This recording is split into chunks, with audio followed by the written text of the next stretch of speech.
Magandang araw mga kaibigan. Hoy, Aubrey, Isang bakit kwentong late ka na muli naman? ang aking Naku, ibabahagi kapag sa nalaman inyo. ni Mrs. Sales na At late ka tiyak na ulit, magbibigay malalagot ka na naman. saya Ikakatas at na naman sa inspirasyon. sahod mo iyan. Pero kung bago ka pa lamang Nag-aalala ang sabi sa akin ni Faith. paki-like po ng video. Huwag ka Paki-click ng maingay. subscribe button. Mahinang Pati sabi na ko rin ang rito. bell icon.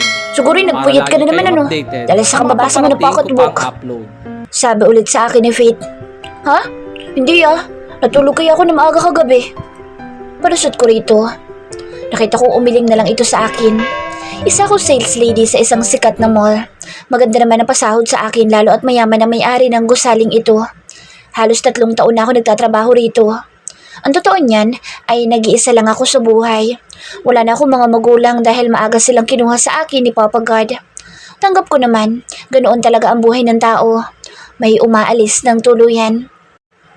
Aubrey Atienza! Napabaling ako sa tumawag sa akin at nakita ko ang head namin. Naku, lagot ako nito. May akong bulong sa akin sarili. Late ka na naman? Hindi ka na talaga nadadalaan Baka gusto mong mas malaki ang kaltas sa iyong sahod ngayong buwan. Halos mabingi ako sa sigaw ng babae. Naku, huwag naman po ma'am. Hindi na po mauulit. Saka traffic po kanina kaya na-late ako. Pagdadahilan ko sa babae. Pagbibigyan kita ngayon pero oras na malaman kong late ka ulit. Lalakihan ko na ang kaltas sa sahod mo. Saka nakakahiya sa big boss natin. Oras na malaman na mayroon siyang empleyado na laging late at kami naman ang masasabon. Pananermon nito sa akin. Huwag po kayo mag-alala. Hindi na po mauulit. Nakatungong sabi ko. Siguraduhin mo lang.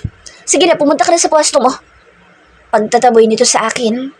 Nakasimangot akong umalis sa harapan ng head namin. Nakita ko pa nga sa Faith habang nakakunot ang noon nito.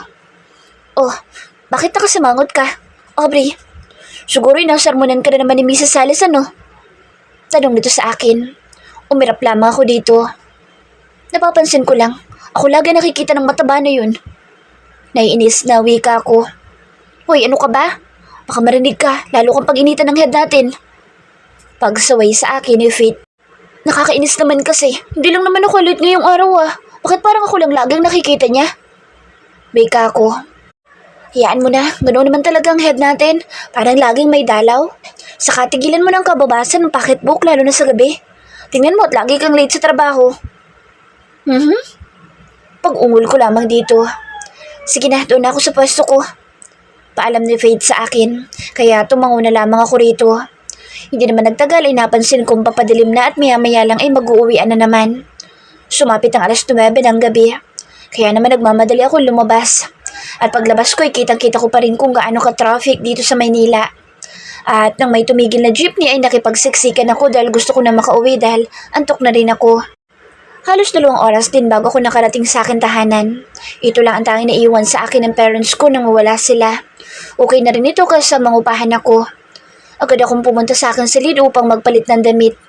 Nagmamadali din akong kumain dahil labis na kasi ang antok na tumatalo sa akin at kailangan ko nang matulog at baka kasi bigla na lamang akong bumagsak dahil sa kaantukan. Kinabukasan ay maaga ako nagising kaya naman hindi ako na-late sa trabaho. Kawawa na naman ako kung makakaltasan ng sahod ko. Aba, himala ng mga himala. Hindi kaya yata late ngayon? Mapang-asar na tanong sa akin ni Faith. Araw kasi ng sahod kaya kailangan magpakitang gilas. Mabilis na sagot ko rito. Tumawa naman ang malakas si Faith dahilan para mapatingin sa amin ng mga katrabaho namin. Kaya naman agad ko itong sinaway. Alam mo bang guwapong may-ari ng mall na ito? Wika sa akin ni Faith. And so, mapapakain ba tayo ng kagupuhan niya? Tanong ko habang nakataas ang kilay. Oo, dahil oras na magustuhan ka ng gwapong boss natin ay sigurado na magiging Doña Aubrey ka na. Turan ito sa akin. Masyadong mataas ang pangarap na yan, saka mahirap nang bumagsak lalo't sa lupa. Lalo na kung wala namang sasalo. Ani ko. Tumingin ito sa akin at sinipat ang mukha ko at tila may nais hanapin doon. Nagtataka lang ako sa'yo, Aubrey. Maganda ka. Maputi at kung susumahin ay pwede ka maging artista. Yun nga lang, medyo panda ka ng konti. Pamiminta sa akin ni Faith. Wow, edi ko na matangkad. Nakataas ang kilay na singhal ko rito. Ngumisi lang ito sa akin. Aaminin ko naman na pandak ako. Mga flat 5 lamang ako pero pagdating sa kagandahan nga ay may ibubuga ako. Mag-bar tayo mamaya. Total naman ay sahod natin. Paggayaya sa akin ni Faith. Ha? Naku, ikaw na lang. Wala akong pera. Saka ang dami kong utang. Sagot ko dito. Ha? Paano marami kang utang? Hindi ka nga umuutang. Saka wala ka rin binabayarang bahay. Kuryente at tubig lang binabayaran mo. Pag-react ni Faith sa aking mga sinabi. Wala akong pera, Faith. Saka kailangan ko mag-ipon. Baka bigla ako mag-asawa. Sagot ko rito. Tumawa naman ng malakas ang babaeng kaharap ko dahil sa aking mga sinabi dito. Joke ba yun? Tanong ni Faith. Hindi ako nagjo-joke, no? Totoo ang aking mga sinabi na baka makapag-asawa ko na may hirap pa sa daga. Tahas ang wika ko. Mababaliw ako sa yung babae ka. Puro kakalukuhan. Muling wika ni Faith. Tumalikod na lamang ito sa aking harap ngunit nakikita ko sa mukha nito na gusto kong pagtawanan. Pero nag-aalangan lang dahil kaharap ako. Ano kayang masama sa sinabi ko? Kahit kailan talaga may saltik ang kaibigan ko sa Faith. Kinuha ko na lang ang aking cellphone para mag-Facebook. Ngunit bigla na naman lumapit sa akin sa Faith. Aubrey, tingnan ba to? Napatingin ako kay Faith. Medyo malakas din ang tono ng boss dito at mukhang kinikilig pa. Ano yan? Tanong ko sa babae. Bigla namang pinaharap sa akin ang cellphone nito. Biglang kumunot ang noo ko nang may ipakita ito sa akin isang gwapong lalaki. Handsome. Nakakakiti ng mga mata nitong kulay asul.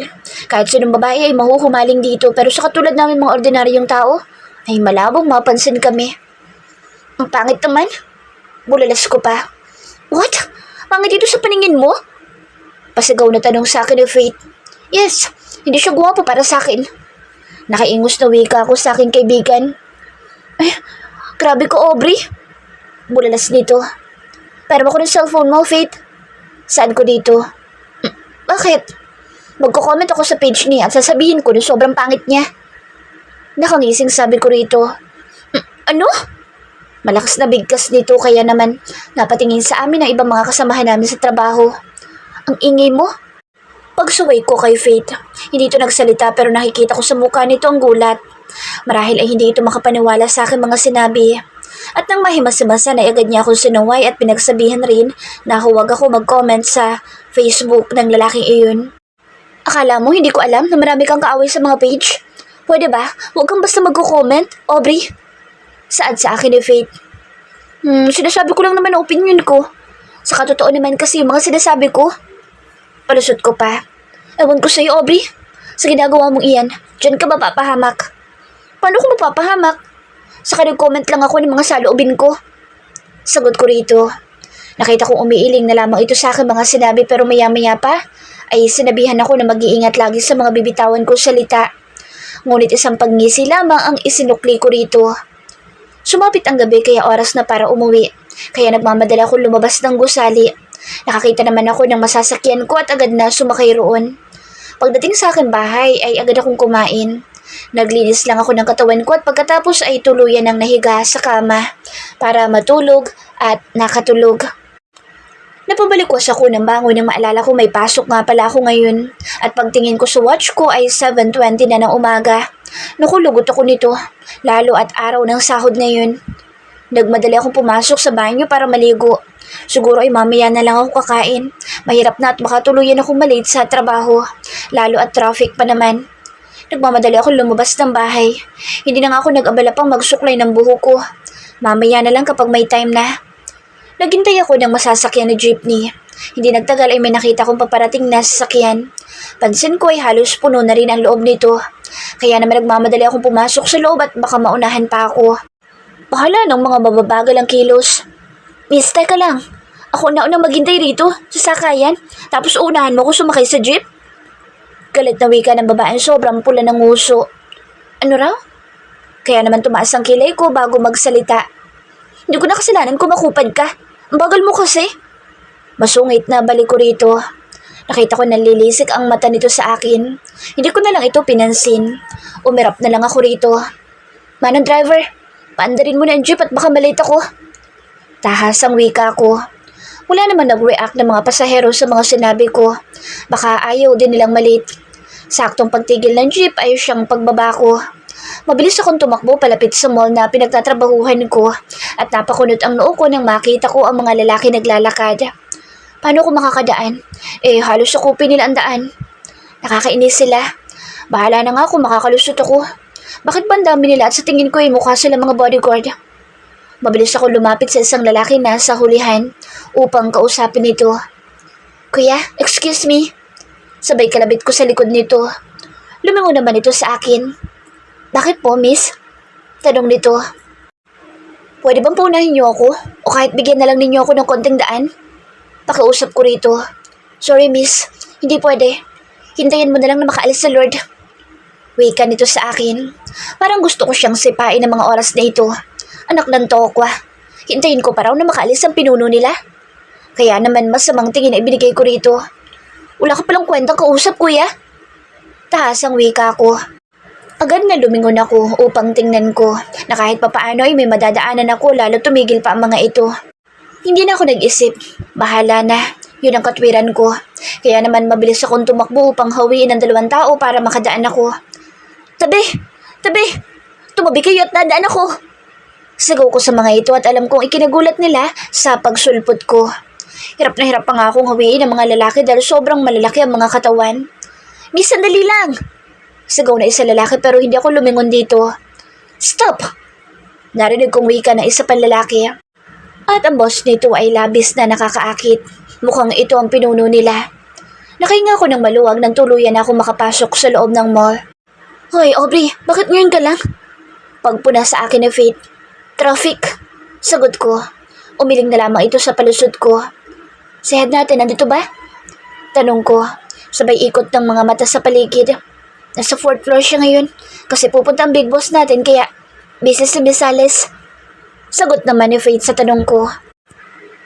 Kaya pala walang pumuna sa akin ngayon dahil late ako. Wika ako pa. Lusot ka ngayon, Aubrey. Sana sa susunod ay agahan mo na lang pagpasok. Bilin niya sa akin. Okay po, ma'am. Sagot ko na ikinasama ng tingin niya sa akin. Ngunit gumisi lang ito. Sige na, sumunod ka na lang sa 4th floor. At baka nandoon ang big boss natin. Wika nito. Ha? Pupunta pa ba doon? Tanong ko. Pwede namang hindi. Pero ako pupunta dahil gusto ko makita ang mukha ng big boss. Minsan lang pumunta dito yun kaya lulubos-lubosin ka na. Kinikilig na wika ni Faith. Ikaw na lang pumunta, Faith, dahil tinatamad ako umakyat. Sugot ko dito. Sure ka? Ayaw mong makita ang boss natin? Nandun na nga ang ibang mga kasamahan natin mga babae. Umiling ako rito. Kung magbibigay ng pera ang big boss natin, baka mauna pa ako sa inyo. Sabay ngisi ko kay Faith. My God, you are really weird, Aubrey. Ngunit isang ngisi lang isinagot ko rito. Tumalikod na lamang ako upang pumunta sa pwesto ko para ayusin ang mga items na nagsasama-sama. Hey, Aubrey. Nagulat ako sa biglang pagsulpot ni Donald sa harap ko. Kaya nakataas ang kilay na tumingin ako rito. Oh, bakit? Tanong ko. Nagkamot muna ito sa ulo bago nagsalita. Pwede ka bang mayayang kumain mamayang gabi? Kinakabahang tanong nito. Bakit? Anong meron? Tanong ko. Wala naman. Gusto lang kitang makasabay kumain. Sagot nito. May kapatid ka? Tanong ko. Oo. Meron, 2 babae. Mga magulang. Meron pa ba? Tanong ko ulit. Oo naman, meron pa. So may mga kapatid at magulang naman pala. Bakit hindi silang yayain mong kumain kung gusto mong may kasabay? Wika ko. Ha? Pero iba naman Hindi ko na ito pinatapos sa sasabihin nito. Huwag ka maingay, Donald. Wika ko. Bakit? Tanong nito. May bumubulong kasi sa akin. Hindi ko marinig. Wika ko rito. Nakita ko na mutla ito at nagmamadaling umalis sa harap ko. Gusto kong tumawa ng malakas sa inasta nitong takot. Oh my gosh! Ang gwapo talaga ni Mr. Austin Gray. Kaso hindi man lang tumingin sa atin. Kahit ngiti-ingay, wala din. Narinig ko usapan ng mga katrabaho ko. Kaya umiling na lang ako sa mga pinag-uusapan nila. Parang ngayon lang nakakita ng lalaki. Aubrey! Kinikilig na pagtawag sa akin ni Faith. My gosh! Totoo nga ang gwapo ng big boss natin. Wika nito. Ah? Okay. Sagot ko. Ewan ko sa'yo, Aubrey. Ang hirap mong kausap. Galit na sabi sa akin ni Faith at agad na tumalikod para umalis sa aking harapan. Nang alam ko mag-uuwian na, ay nagmamadali ako lumabas ng mall. Nakita ko pa nga ang malakas na kidlat na gumuhit sa kalangitan. Hindi nagtagal ay bumuhos na malakas na ulan. Pero hindi ko ininda ito at sumunod pa rin sa malaking patak. Wala akong pakialam kung mabasa ako. Nakita kong may paparating na jeepney. Nagmamadali ako sumakay doon. Mahirap nang maunahan ng mga pasahero. Maya-maya pa'y nakarating na ako sa bahay ko. Parang basang sisiw ako ng mga oras na ito. Sobrang lakas naman kasi ng ulan. Agad akong tumuloy sa banyo para tuluyang maligo. Hindi naman ako nagtagal sa pag-shower ko. Paglabas ko ng banyo ay nakita ko ang picture ng mga magulang ko. Sobrang namimiss ko na sila. Kaya malungkot akong tumingin sa picture ng parents ko. Siguro kung hindi sila mga alagad ng batas, ay baka magkakasama pa rin kami. Third year college ako na mangyari ang pang-hold up na iyon sa isang bangko at sila ang na-assign para puntahan ang lugar. Ngunit nagkaroon ng enkwentro. Lumaban ang mga hold-upper at hindi sila sumuko sa mga pulis at sa kasamaang palad ay ang mga magulang ko ang nasawi. Naubos ang perang naipon namin sa pagpapagamot kay mama dahil sa ulo ito tinamaan ng bala. Isang buwan itong na-comatose pero wala din nangyari dahil kinuha pa din siya sa akin. Si Papa naman ay patay na bago dumating na ospital. Sobra ako nagluksa ng mga panahon na iyon. Pero ganoon talaga ang buhay. Kaya kailangan tanggapin at magsimulang muli. Hindi na ako nakapagpatuloy ng pag-aaral dahil wala na kaming pera. Mabuti na lang at natanggap ako sa mall na mag-apply ako doon. Hindi pa rin ako pinababayaan ng Panginoon. Tumingin ako sa drawer. Marahan ako lumapit dito upang buksan ito. Napangiti ako na makita ko ang baril na regalo sa akin ni Papa noong nag-18 years old ako. Kakaiba nga itong regalo sa akin ni Papa. Sa totoo lang ay kaya ko ipagtanggol ang sarili ko dahil marunong ako makipaglaban. Noong nabubuhay pa si Papa at Mama ay tinuruan nila ako kung paano depensahan ang sarili. Malungkot ko ibinalik ang baril sa taguan. Pagkatapos ay tuluyan akong bumaba para kumain sapagkat nagugutom na talaga ako. Nakangiti akong pumasok ng mall dahil ngayon ang sahod namin. Hindi kasi ako nakasahod kahapon dahil sobrang higpit. Kailangan ko rin magpakitang gilas para maging maganda ako sa paningin ng head namin. Maganda yata ang gising mo ngayon, Aubrey. May pagtataka na tanong sa akin ni Faith. Yes, maganda talaga dahil sahod ko ngayon. Wika ako rito. Wow, kaya pala abot langit ang ngiti mo. Pangasar na sabi nito sa akin kaya tumawa lamang ako rito. Ay, Aubrey, kasama ka mamaya? Tanong sa akin ni Faith. Saan? Tanong ko rito. Birthday ni Mrs. Salis ngayon at lahat tayo pinapupunta sa bahay niya. Ano, sasama ka ba? Saka opo naman bukas kaya ayos lamang na magpuyat ka. Wika ulit ni Faith. Kayo na lang? Saka wala akong may bibigay na regalo doon. Nakakahiyang pumunta. Ani ko. Kung gusto mo, paghatian na lang natin ang ibibigay na regalo ko kay Miss Sales. Wika pa sa akin ni Faith. Umiling ako rito. Naku, kayo na lang. Ayoko sumama. Saka hindi naman kami close ni Mrs. Sales. Lagi nga akong kinakaltasan ng sahod noon tapos magbibigay pa ako ng regalo. Bulalas ko pa. Nakangangan tumingin sa akin sa Faith at hindi makapaniwala sa mga sinasabi ko rito. Totoo naman kasi ang mga tunuran ko. Ay, ewan ko sa'yo, Aubrey. Ang sabihin mo, kuripot ka lang talaga. Wika nito sa akin. Nakasimangot na umalis ito sa aking harapan. Nakikita ko ang pagkaasar sa mukha nito. Ako naman ay pumunta na sa aking pwesto upang magsimula na magtrabaho. Lumipas ang maraming oras at pagtingin ko sa labas ay madilim na. Kaya naman naganda na ako sa aking pag-uwi. Agad ako nagpunta sa sakayan ng jeepney. Maya-maya pa'y may tumigil kaya nagmamadali ako sumakay roon. Makakapagpahinga ako dahil walang pasok bukas. Kahit natanghaliin ako ng gising ay ayos lang. Hindi naman nagtagal ay nakarating ako sa bahay ko.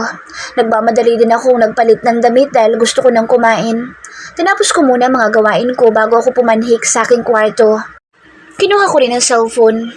Bala ko na mag-Facebook muna habang nagpapaantok. Bala ko rin kasing magpalit ng profile picture. Biglang kumunot ang noo ko nang makita ko sa newsfeed ay ang picture ng isang lalaki. Ito ang laman ng lahat ng pahayagan at mga page sa Facebook kaya binasa ko nakasulat. Austin Gray, nandito daw sa bansa kaya nagkakagulo ang mga fans nito. Malakas kong bigkas. Napaisip ako kung saan ko narinig ang pangalan na Austin Gray. Pumunta naman ako sa comment section at pagkatapos ay binasa ko. Nakita kong kakaunting tao lang ang nagsasabi na masama daw ang ugali ng lalaki. Tumingin ulit ako sa picture ni Austin Gray.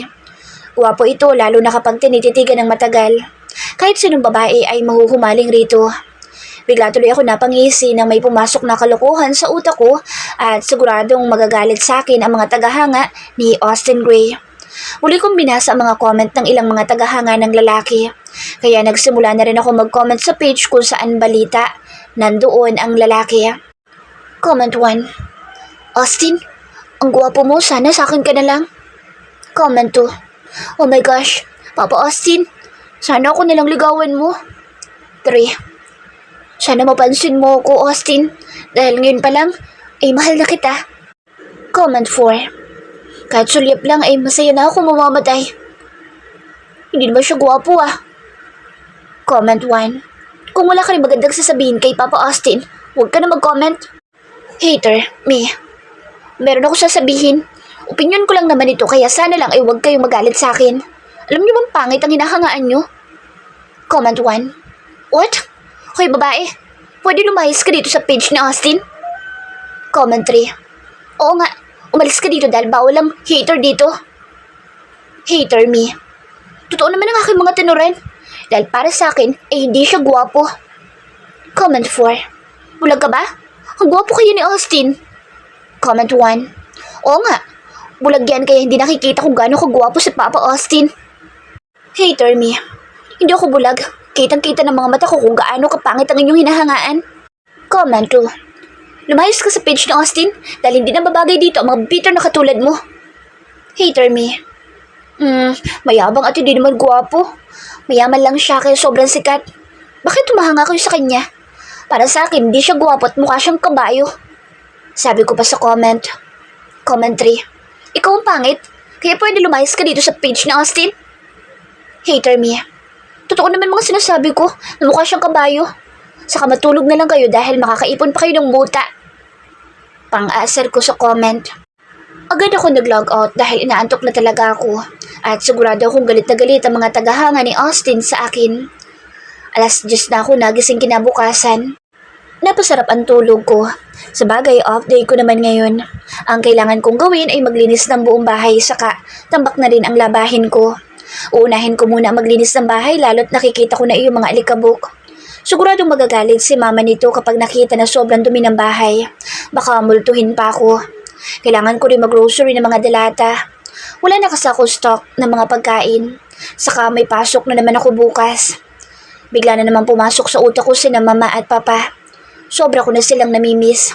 Kaya imbes na tumunganga at baka lamunin ng katamaran ay nagsimula na ako sa mga gawain ko. Hindi naman ako nagtagal sa paglilinis ng bahay. Pagkatapos ay ang mga labahin naman ang hinarap ko. Nagulat pa nga ako nang biglang tumunog ang cellphone ko. Hinayaan ko lang ito dahil ayokong tumayo, baka kasi tamarin ako. Mamaya ko nalang titingnan kung sino ang makulit na tumatawag. Nagsasampay na ako ng mga damit kong nilabahan nang tumunog ulit ang cellphone ko. Sino kayang makulit na iyon? Natapos na ako sa pagsasampay pero ang cellphone ko ay panay pa rin ang tunog. Kaya kinuha ko na ito upang sagutin ang tumatawag at nakita kong si Faith. Ano kayong problema ng babaeng ito? Oh, napatawag ka, best friend. Bungad ko agad dito. Oh, Brie! Hiyaw nito kaya bigla akong naalis ang cellphone sa tenga ko dahil sa sobrang lakas ng boss dito sa kabilang linya. Anong problema mo, Faith? Asar na tanong ko. Wala akong problema, Aubrey. Pero ikaw may problema. Muling sigaw nito. Wala akong problema, Faith. Mamaya ka na tumawag, may pupuntahan pa ako. Wika ko. Diyos ko, Aubrey. Ano bang ginawa mo? Tanong nito. Wala akong ginagawa, Faith. Inis kong wika dito. Malaki ang problema mo, Aubrey. Wika nito kaya nagtaka ko sa mga pinagsasasabi nito. Paano naging malaki? Ipaliwanag mo. Saan ko? Wanted ka, Aubrey. At may patong na 1 bilyon sa ulo kung sino makapagsasabi kung saan ka nakatira. Paano ako naging wanted? Wala akong ginagawang kasalanan at wala akong pinapatay na tao. Wika ko. Si Austin Gray ay nagpapahanap sa iyo, Aubrey, dahil sa mga sinabi mo sa page niya na hindi maganda. What? Bulalas ko. Sinabihan na kita dati, Aubrey, na huwag kang basta-basta nagko-comment sa mga page na hindi maganda. Sermon sa akin ni Faith. Sure ka? Wanted talaga ako? Tanong ko ulit dito. Kailangan mo nang umalis dyan sa bahay mo, Aubrey. Anumang oras ay pupunta na dyan ang mga tauhan ni Mr. Austin Gray. At dito ka na muna magtigil sa bahay ko. Wika nito. Wala naman akong ginagawang masama, saka nag-comment lang ako. Reklamo ko. Nag-comment ka nga. Hindi naman maganda ang comment mo, Aubrey. Muling wika ni Faith. Bakit ako lang ang wanted? Saka hindi lang naman ako nagko-comment ng hindi maganda sa page ni Crayola. Angal ko. Sinong Crayola? Nagtatakang tanong ni Faith sa akin. Sino pa nga ba? Eh di si Austin Gray. Inis na bulalas ko. Pasaway ka talaga, Aubrey. Sige na, kumilos ka na agad. Bilin nito sa akin bago nawala sa kabilang linya. Hindi na lamang ako nagsalita. Ibinaba ko ang tawag at nag-isip ng tama kung ano ang dapat kong gawin. Maya-maya pa may narinig ako ng mga dumating na sasakyan. Kaya naman mabilis ko ikinalat ang mga sapatos ko at binuksan ko ang pinto upang isipin ng mga naghahanap sa akin na walang tao rito sa bahay ko. Mabilis ako nagtago sa likod ng malaking cabinet. Narinig kong may nagbukas ng pinto at pinakinggan ang usapan ng mga ito. Mukha namang walang tao. Baka nakaalis na si Miss Hater. Rinig kong wika ng mga tauhan ni Crayola. Siguro nga'y nakaalis na. Kailangan nating umalis upang hanapin ang babaeng iyon. Saad ng isang lalaki. Narinig kong humakbang ang mga tauhan ni Crayola. Hindi muna ako lumbas ng pinagtataguan ko. Mahirap na at baka biglang bumalik ang mga naghahanap sa akin. Pawis na pawis ako na lumabas sa pinagtataguan ko. Kailangan ko mag-isip ng paraan upang hindi makita ni Crayola. Hindi ako magpapahuli sa lalaking iyon. Napangisi ako na may maalala. Lumapit ako sa isang cabinet at binuksan ko ito. Tama, ito ang gagamitin ko upang hindi ako makita ni Crayola. Sorry, ma, pa, kung gagamitin ko muna ang iyong mga costumes. Ito kasi ang ginagamit nila mama at papa kapag mayroon silang kaso na kailangan lutasin. Kumuha ko ng isang mahabang palda at malaking damit. Kinuha ko din ang wig na mahaba. Isinuot ko ito dahil kailangan kong pumunta ng grocery dahil wala na akong stock ng pagkain. Tumingin ako sa salamin at napangiti sa akin nakita. Nagsuot din ako ng malaking salamin sa mata. Mas matalino ako sa iyo, Crayola. Sa likod ako dumaan upang walang makahalata sa akin. Naglalakad ako nang makita ko pa ang mga tauhan ni Crayola. Todo ang dasal ko na sana huwag akong makilala ng mga ito. Hindi ako pwedeng umiwas sa mga ito. Sigurado mahahalata ako kapag ginawa ko iyon. Dumaan ako sa harap ng mga ito. Nagulat pa nga ako nang biglang magsalita ang isa sa mga ito. Miss, pwede ba magtanong? Kilala mo ba ito? Tanong na lalaki sabay pakita sa akin na isang picture at bumulaga sa aking harapan ang mukha ko. Ito yung nasa profile picture ko.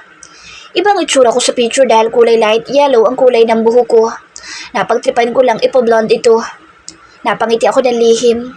Sabay iling ng sunod-sunod sa mga ito upang isipin nila na isa akong pipi o hindi makapagsalita. Pero miss, nakikita mo ba siya dito sa lugar ninyo? Tanong ulit nito. Tumango ako ng alanganin kaya napakunot ang noo ng kausap ko.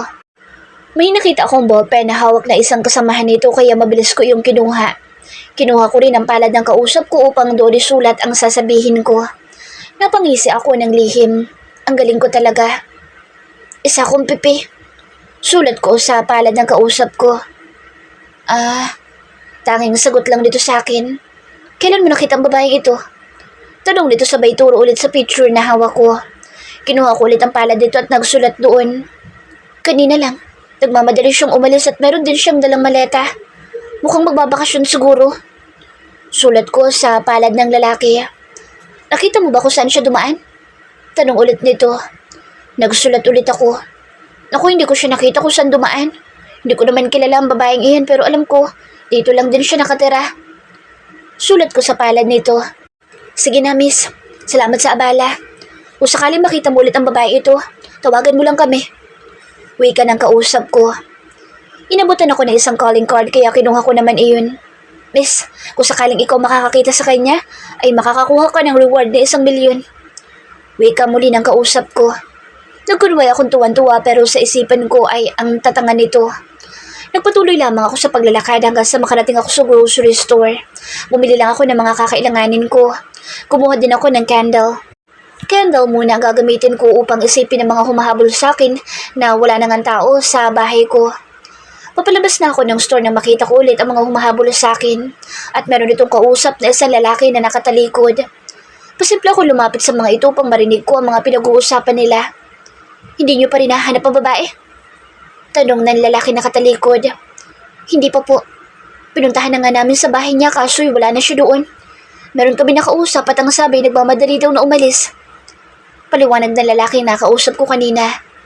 Umalis na lamang ako. Baka makita pa nila ako na nakikinig sa usapan nila. Mahirap nang mahuli nito. Naglalakad ako nakatungo dahil tinitingnan ko ang mga pinamili ko nang may mabangga ako na isang pader. Aray! Sigaw ko nang maramdaman ko ang pagbagsak ng pangupo ko sa malamig na semento. Nakangawing tumingin ako sa sapatos na kulay itim kaya tumingala ako upang alamin kung kaninong itim na sapatos ang nasa harapan ko. Akala ko sa padara ko nabangga. Halos tumulo ang laway ko nang makita ko kung gaano ito kagwapo. Pwede na akong mamatay ngayon pero napanganga ako nang matitigan ko ang mukha nito. Shit, si Crayola.